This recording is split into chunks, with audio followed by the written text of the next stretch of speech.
Hello, good afternoon. Welcome back to my channel. From Mona's, we'll be walking to Istiklal Mosque, which is about a 15-minute walk.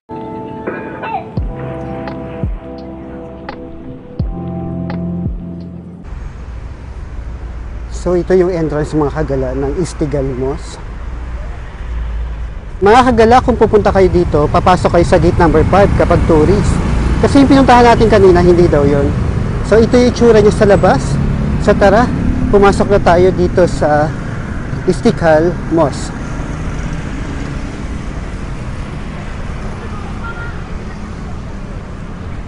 So ito yung itsura pagkapasok natin. Wow, ganda 'di ba? Then punta tayo sa information. Meron din palang ano dito, bilihan ng mga souvenir. Tourist information. Kailangan muna natin mag-register. Ada grup ya? Grup 20. Kita mah cuma bawa 4. So input lang natin pangalan natin.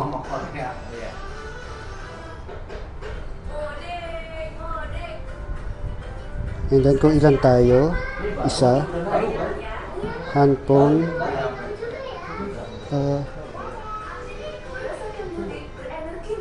Catholic, and then kung ano religion, and then choose, okay, then country. Tapos kung ano country natin, sa Philippines. Philippines? Yes sir. Then submit. Okay, that's it. Okay, thank you. So, dito yung waiting area mga kagala kasi per batch yung pagpasok. So, ito yung time. Buti umabot tayo. So, yung time is 11. Umabot tayo. And then after that, 11:30 and then break and then 1 p.m. Share ko na din sa inyo mga kagala. Dapat pagpupunta kayo ng mosque, medyo okay naman yung damit. Kasi halimbawa, naka-short kayo or naka-sleeveless sa mga babae. So, pasusuotin nila kayo ng ganito. Pero make sure na pagpupunta kayo sa ibang country, dapat medyo decente yung damit natin. Ito yung schedule mga kagala, para guided din kayo. So medyo malaking group tayo ngayon.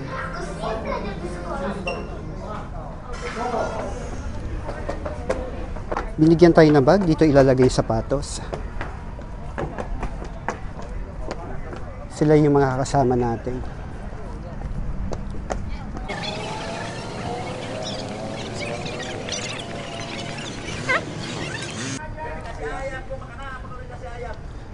So right now, papunta na tayo sa loob. At makikita nyo sa taas yung pinaka-dome ba ang tawag dyan.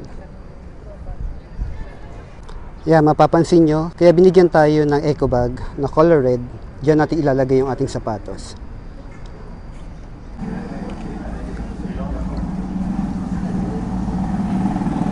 Ito yung itsura niya mga kagala pagpasok natin.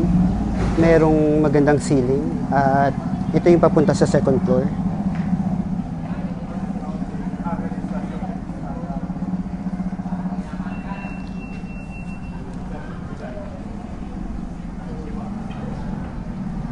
So umakyat na tayo.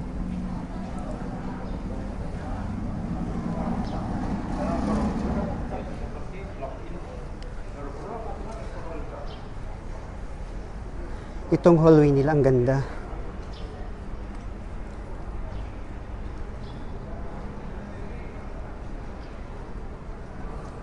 Wow, ang lawak.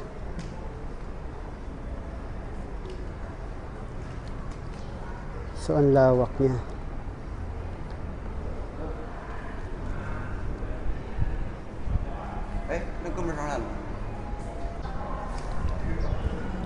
So ito ay papunta sa third floor.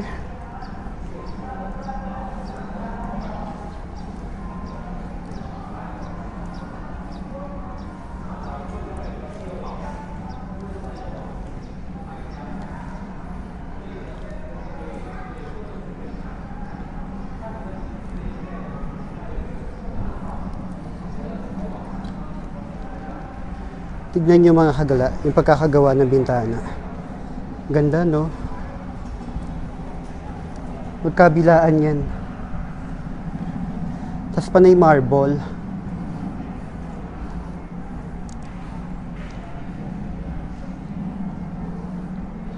Silipin natin to. Diba? Ang ganda ng pagkakalagay ng halaman. Close up natin. Yan. So, siya yung naka-assign sa atin na tour guide. At dito na yung prayer area. Wow, ang laki. Grabe. Ang ganda. 那个顶的是固然金，那个就是代表是我们国民地区是圆的。 Ang ganda, mga kagala. Everyone, welcome to the Istiqlal Mosque. My name is Firman. I'm staff public relation in this mosque. I am guiding you and we will be taking around for 30 minutes. You may take picture and video as long here is okay, no problem. And I will explain a little about the Istiqlal Mosque. We start. This mosque is called Istiqlal. Istiqlal in Arabic language means independent freedom. Independent freedom. Istiqlal, the largest mosque in the Southeast Asia and the third largest mosque in the world by capacity. The first is Grand Mosque in Mecca, the second is in Prophet Mosque in Medina, the third is New Istiqlal. Istiqlal can accommodate up to 250,000 people inside and outside, and then it was built since 1961 to 1978. The architect of the Istiqlal Mosque was Mr. Fredrik Silaban, native Indonesia, Protestant religion and from North Sumatra. And then the land area of the Istiqlal Mosque are 10 hectares and the building area are 4 hectares. And then this mosque has 5 floors. The 5 floors symbolize the 5 pillars of Islam and the 5 precepts in Pancasila. And then it has 12 pillars as a symbol of the birthday Prophet Muhammad. And then it has 2 domes, the big dome inside and small dome outside. The big dome has a diameter 45 meters as a symbol of the year of Indonesian Independence Day. Above of the big dome there is a 17-meter high pillar as a symbol of the death of Indonesian Independence Day. And small dome outside with diameter 8 meters as a symbol of the month of independence. When it's combined, the 17th of August 1945. That's why the Istiqlal Mosque is called the Independent Mosque. Okay, this is the man for area for prayer. On the right for men, on the left for women. For prayer direction to Mecca. You may take picture. Okay. Take picture first.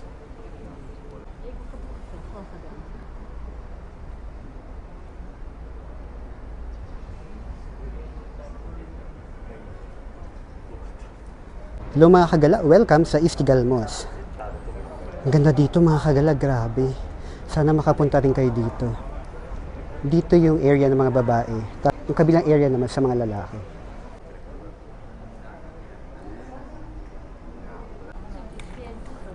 Mapapansin niyo yung carpet mga kagala. Ang lambot niya. So yan. Diba? Ang ganda. Kasi yan, metal.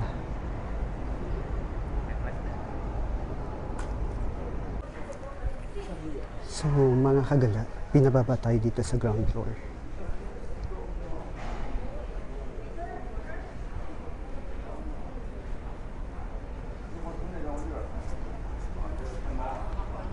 So, ito yung prayer area.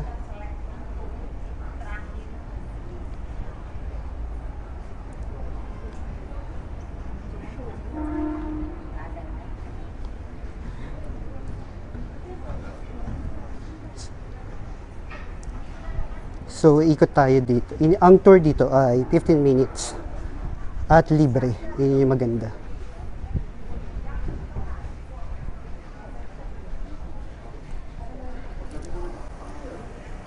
So, yan. Kung nakikita niyo yung mga halaman, ang ganda, di ba? Naalagaan talaga. So, hindi ko na ikakat yung video, mga kagala, para makita niyo. Oh, ang ganda, oh. Tsaka yung style, pansin nyo ba? Yan o. Grabe yung design. So may dumadaan na tren, katabi lang siya. Ayun. 国教有这个股是哪一个国家？中国。所以郑和来英语，郑和来过英语嘛？郑和下西洋。Okay, everyone, this is the big drum and we call it Beduk. The name Indonesia, Beduk, only Indonesia. This Beduk very important because long time ago there wasn't sound system and speaker. So this Beduk was used as information and a sign by time. And then it was written 5 times a day. And Zuhur prayer 12 o'clock, Asar prayer 3 o'clock, Maghrib prayer 6 o'clock, Isha prayer 7 o'clock, and Subuh prayer 4 o'clock in the morning. For example, like this.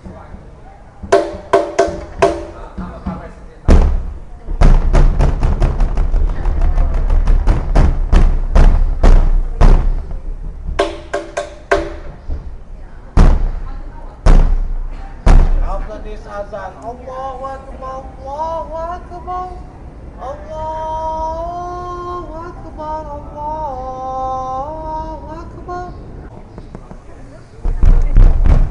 Ah, okay. Pansin nyo mga kagala, ang ganda ng area dito, no? Tapos sa kabilang side naman, merong fountain. Pero hindi na siya gumagana. Ayan. Merong fountain. Hello, good morning. Sundan lang natin sila.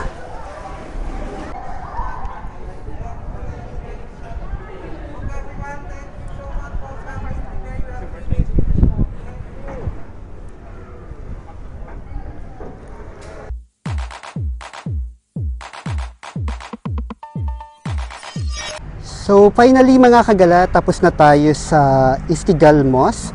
And then, nasa harapan lang ipupuntahan nating isa. Yan, kung nakikita nyo, ang tawag yan ay Jakarta Cathedral. Tatawid lang tayo dyan. Yan yung pangatlong pupuntahan natin ngayong umaga. So ito yung itsura sa may labas. Tatawid lang tayo dito. Tawid na tayo mga kagala.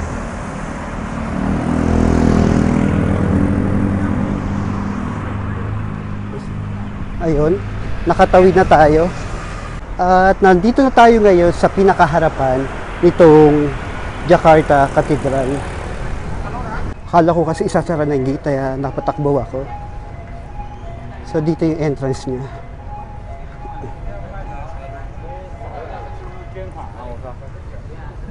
Ang maganda dito mga kagala, wala ding entrance fee.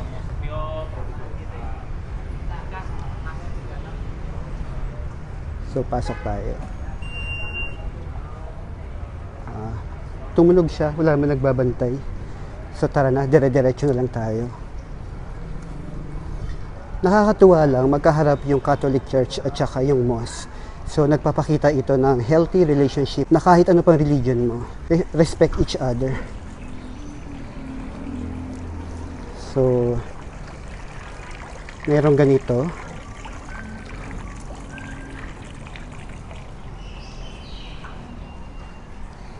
At sana makapasok tayo sa loob. Ito yung sa gilid niya. Ito yung itsura. Then, Jubilee yung 2025. Good. Thank you. So, pwede naman daw.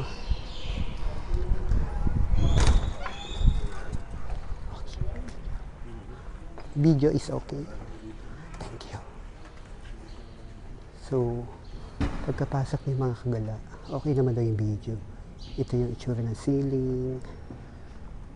Tapos ito yung upuan. Yung upuan niya mga kagala, ang kakatuwa. Yung mga makalumang style, pero ang ganda niyang tignan. Pero dapat huwag tayo maingay. Bumubulong lang ako actually. Tapos ito yung pinaka itsura dito sa katedral sa loob. Ang ganda. Salamat po, nakapunta po dito. So yan. Napapansin niyo ba yung ceiling mga kagala? Ang ganda, di ba? Tapos ito yung pinaka-itsura niya. Tignan natin yung pinaka-altar. Wow. Yan yung altar niya. Tapos ang ceiling. Ganda. Hopefully na-enjoy niya yan mga kagala. Tapos ito yung kabilang side.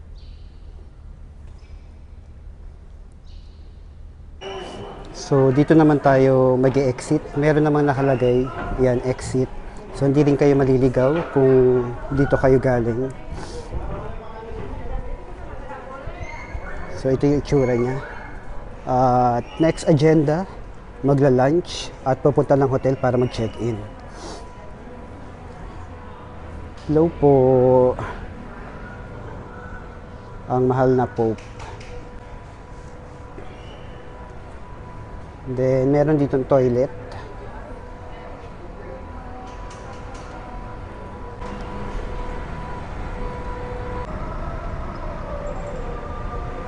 Hello mga kagala! Welcome sa Jakarta, Indonesia! Kung bago ka pa lang sa aking channel, please do subscribe at huwag kalimutan na mag-follow at mag-like sa aking mga social media accounts. So hanggang dito na lang mga kagala, maraming salamat sa inyong pagsama at patuloy niyo akong samahan sa susunod na adventure na gagawin dito sa Jakarta, Indonesia!